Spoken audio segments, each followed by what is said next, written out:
Why are there not more people talking about the Divyadhan Recycling IPO? It's time to find out why this could be a game changer. Divyadhan Recycling Industries Limited is launching its initial public offering from September 26 to 30, 2024. With a price band set between Rs 60 and Rs 64 per share, they're aiming to raise Rs 24.117 crores.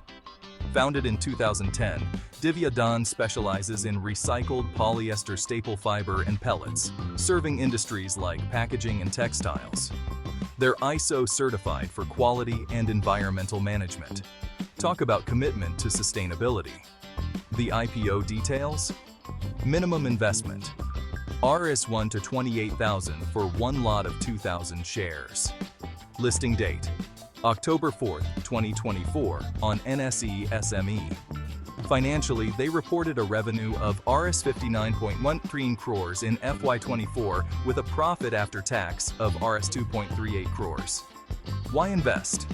Robust financials, a sustainable model, and extensive industry applications.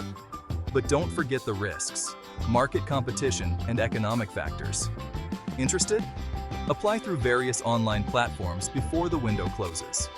Always research or consult a financial advisor before investing. Happy investing!